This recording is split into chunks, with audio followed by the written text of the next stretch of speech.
Bueno, hace un ratito publiqué un video en mi feed de este canal en el cual hay un muchacho haciendo un show de stand-up.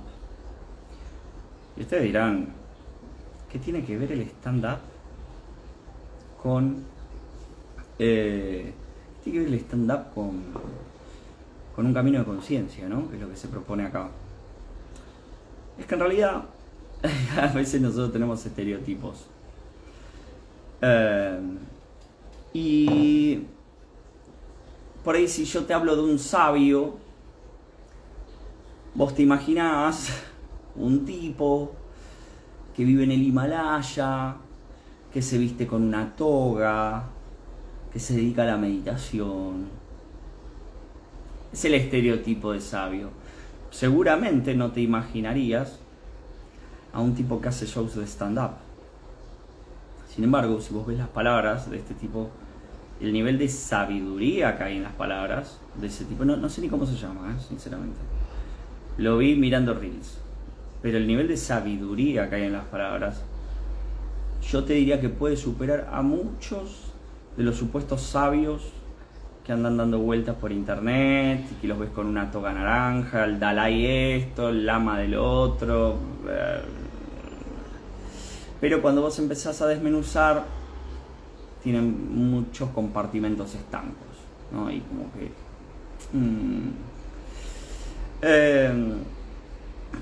entonces la sabiduría está, yo creo que está ahí en las palabras de este chico y estaban hablando de trabajar, algo de trabajar, no sé, como que alguien del público le dijo como que, no sé, como conseguiste un empleo honesto, algo así, pero no tan violento, un poco menos violento, ¿no?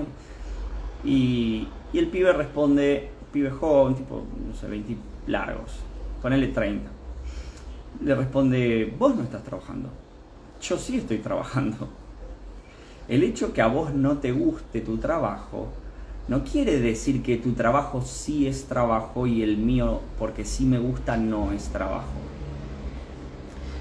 Y bueno, y ahí hace una crítica a las creencias de los argentinos. Y que hay una creencia generalizada y hay una frase que está muy en boga que es anda a agarrar una pala. Anda a agarrar una pala. Entonces, cuando vos decís anda a agarrar una pala, lo que estás dando a entender es algo como anda a trabajar y deja de joder. Una cosa así. Lo que estás dando a entender es que tu trabajo para ser tal, debe ser un trabajo esforzado, que te signifique sacrificio, que en principio daría a entender que no te guste, ¿no? Como el trabajo de un albañil, como el trabajo. Vos decís, al albañil le gusta ser albañil, le podría gustar al albañil ser albañil, digamos, ¿no? Pero creo que yo si lo tomo estadísticamente y hago una encuesta entre todos los albañiles, por ahí preferirían hacer otra cosa. Y están trabajando albañiles porque les sirve lo que les pagan o porque no tienen, o sea, instrucción para hacer otra cosa. En fin. Pero yo me la jugaría que la mayor parte de los albañiles, no creo que la respuesta sea soy albañil porque me gusta mayoritariamente, no digo que no pueda ser, mayoritariamente. Y me acuerdo, una vez le hacían una entrevista a un tipo muy rico, de acá de Argentina, que vive en un country, que le va muy bien, etc. Y estaba hablando de X cosa, no me acuerdo de qué, y alguien le dice, sí, vos pensás así porque te va bien, porque tenés plata, porque vivís en un country, porque tenés 2 autos, no sé. Y el tipo le responde, no, la causalidad es inversa. A mí me va bien, yo no pienso como pienso porque me va bien, a mí me va bien porque yo pienso como pienso. Y ahí me viene una frase que decía mi mamá, que es parecida a esto de agarrar la pala, que es a Dios rogando y con el mazo dando. ¿Cuál es el subtexto acá, o el mensaje subliminal? En una frase como a Dios rogando y con el mazo dando. que para sobrevivir, para llegar a fin de mes, para poder pagar tus cuentas, etc., va a ser condición necesaria, no suficiente, una gran dosis de esfuerzo. Entonces, si vos tenés ese mandato cargando sobre tus hombros y creés que eso es verdad, solamente te vas a permitir ganar dinero a costa de un gran esfuerzo. A costa de un gran esfuerzo. No. Y aún así también te está dando una información que es, aún esforzándote mucho, podría ser que no te vaya bien. Aún esforzándote mucho, podría ser que no te vaya bien, porque la frase tiene dos componentes. Una es con el mazo dando, esforzándose, haciendo un trabajo que no me gusta. Y la otra es a Dios rogando. O sea, aún así necesito un beneplácito de Dios para que me vaya bien. ¿Sí? O sea, hay un escenario en el que me abre dos escenarios eso. O me muero de hambre, o me esfuerzo mucho, gano dinero, no me muero de hambre, o tal vez sí, pero si yo no me esfuerzo mucho, el escenario en que me va bien económicamente no existe. No existe. Y esto es algo para trabajar, ¿no? Como hay algunos mandatos que son familiares, pero también hay mandatos que son del colectivo. El de agarrar la pala, para mí, por lo menos dentro de mi seno, no es un mandato familiar, pero sí es un mandato del colectivo. Es más, creo que hay como un programa de televisión que se llama Agarrá la pala y se critica a la gente que tiene vidas fáciles, ¿no? Los políticos, la gente que recibe subsidios del Estado, etc. Pero si yo creo que el esfuerzo es condición necesaria para ganar dinero, solo voy a poder ganar dinero en la medida en que me esfuerce mucho. Entonces va a ser muy difícil para mí tener una vida fácil, porque mi inconsciente no lo va a permitir. Y la creación y todo lo que pasa alrededor es producto de mi inconsciente, y en mi inconsciente están estas creencias, mandatos familiares, mandatos del colectivo, creencias colectivas, etcétera, etcétera. Creencias religiosas también, ¿no? Acuérdense del video del juicio a los ricos, etcétera. Si yo pienso cada vez que pasa por la puerta de mi casa un tipo en un Mercedes-Benz o en un BMW, yo lo primero que voy a pensar es que ese tipo es un narcotraficante, o que es un político corrupto, o que anda en algo raro andará. Mi inconsciente nunca va a permitir que yo tenga un Mercedes-Benz o un BMW, porque una de las cosas que nuestro inconsciente va a tender a evitar es que nosotros seamos el mal visto. ¿El mal visto por qué o por quién? Bueno, el mal visto por el clan y el mal visto por el colectivo. ¿Sí? Entonces hay determinadas cosas que yo no voy a decir o que yo no voy a hacer para evitar ser el mal visto, que por ahí me gustaría hacer, pero no las hago. ¿Y qué van a decir? ¿No? ¿Y qué van a decir? Una vez me tocó en una sesión de coaching una persona que me decía que lo que quería en realidad era un hombre, lo que quería en realidad este hombre era cambiarse de sexo. Y me dice algo así como, mira, en realidad lo que a mí me gustaría es... y le pregunto si es un tema de gustos sexuales, como si le gustaran los hombres en lugar de las mujeres. Me dice, no. Me dice, a mí lo que me gustaría es ser una mujer que sale con otra mujer. Bueno, y empecé a escarbar, o sea, en el coaching no se hacen afirmaciones, siempre se hacen preguntas. Empecé a escarbar un poquito con preguntas, a ver qué pasaba con eso, o para qué estaba evitando hacerlo. Y la respuesta de él me dice, ¿y qué van a decir? ¿Y qué va a pensar la gente de mí? ¿Qué va a pensar el colectivo de mí? Que soy un rarito, que soy... Entonces, para esta persona, si bien tenía el deseo de cambiarse de sexo, aunque sea en el documento, no importa, y nada más, no me dio detalles de si quería hacerse un tratamiento hormonal, etc.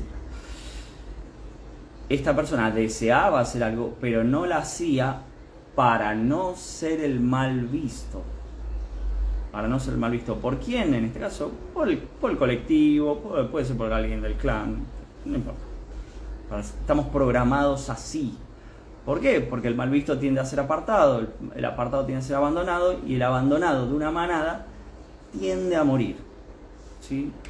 El abandonado de una manada, o sea, es un sendero que es antibiológico, un sendero que al final de la historia lleva a la muerte.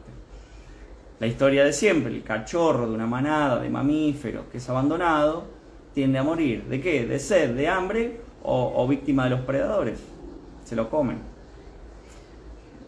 Yo lo vi hace poco, por ejemplo, veía un video de Animal Planet, donde había un cachorro de hipopótamo que estaba siendo atacado por un cocodrilo.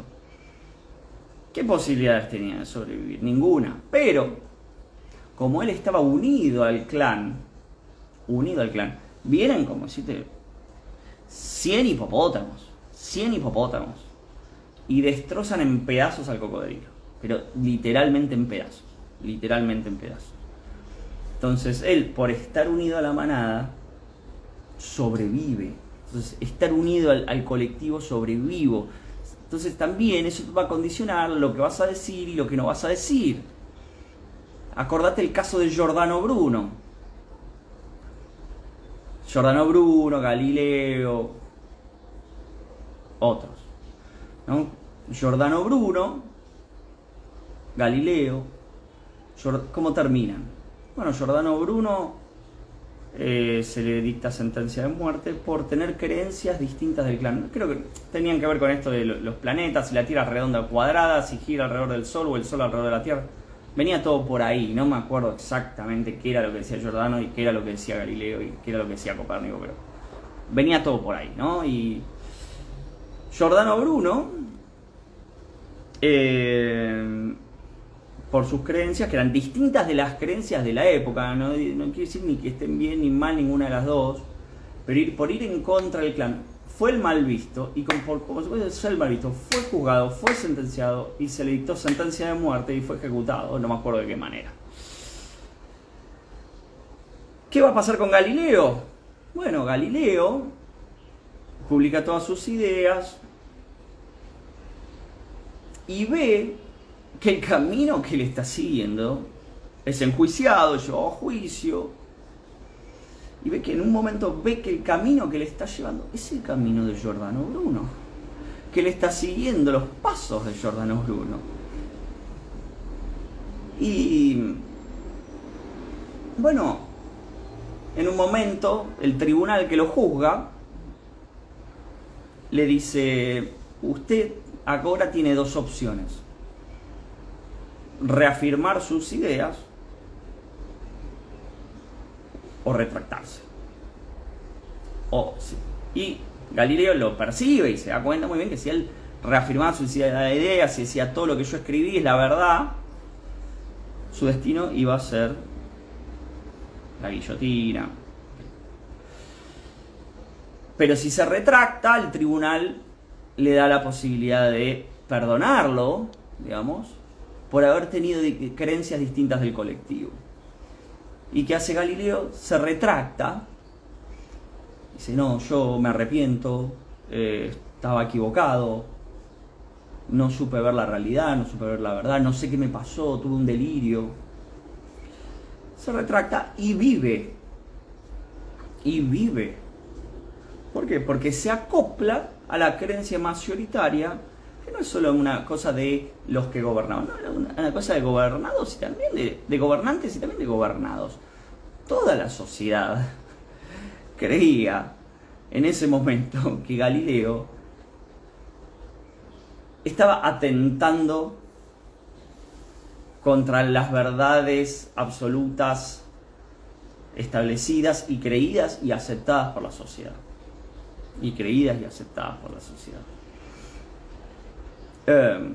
Y esto pasa hasta el día de hoy. Esto pasa hasta el día de hoy. Bueno, les voy a dar un ejemplo bastante reciente del año 2020. Había un científico suizo, era la época del COVID, todavía no había vacunas, era un científico suizo que trataba la malaria en África con bastante éxito con un componente que era dióxido de cloro. Y sostenía que él lo había probado en pacientes con COVID y el dióxido de cloro, de acuerdo a sus tests, resultaba ser exitoso para erradicar el COVID de adentro del cuerpo de una persona. Para que se den una idea, el dióxido de cloro, si vos analizás el olor, etcétera, cuando vos lo ves en estado puro y lo que emana, o sea, si vos lo ves en estado puro, tiene una composición amarillenta, pero por el olor y por la irritación que te producen los ojos, etcétera, es bastante parecido a la lavandina. Y si vos te fijás, en ese momento todo el mundo estaba pasando lavandina por todos lados, trapos con lavandina por las mesadas, trapeando el piso con lavandina todo el tiempo, lavandina, al punto tal que el presidente de Estados Unidos de ese momento, en una conferencia, estaba hablando, creo que tenía a su lado al ministro de Salud, y le dice algo así como, enfrente de las cámaras y de los micrófonos, dice, bueno, habría que ver si la lavandina es tan exitosa. Decía el médico que la lavandina servía para erradicar el COVID de la superficie.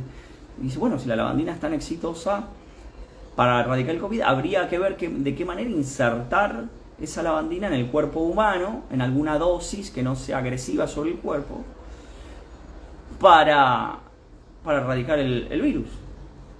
Y se hizo como una especie de silencio, ¿no? Y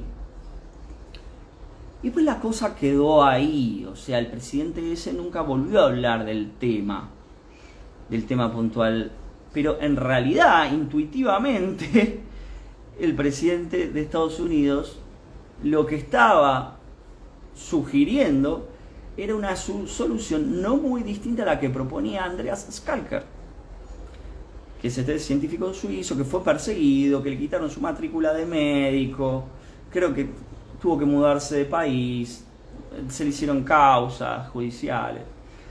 Entonces, ¿pero de qué va esto? Esto va de, fíjate qué pasa cuando alguien tiene una creencia que no va de acuerdo con el colectivo, ¿no? Fíjate la historia de Hammer. Hammer, el creador de la nueva medicina germánica, que después dio origen a la biodescodificación. Hammer, por su propuesta, choca contra las creencias mayoritarias de la comunidad médica de ese momento y le hacen juicios, lo meten preso, le sacan su matrícula de médico, etc. Y Hammer lo que tenía es que él no, en ningún momento se retractaba, no estaba dispuesto a retractarse. Él lo que decía es que los conocimientos médicos hasta el momento estaban equivocados y que en realidad los síntomas físicos provenían de una emoción y esa emoción provenía de una determinada historia de la persona, ¿no? No voy a contar toda la historia de Hammer de vuelta, lo del testículo, tuvo cáncer de testículo, su mujer tuvo cáncer de ovarios, la historia era que le habían matado a un hijo.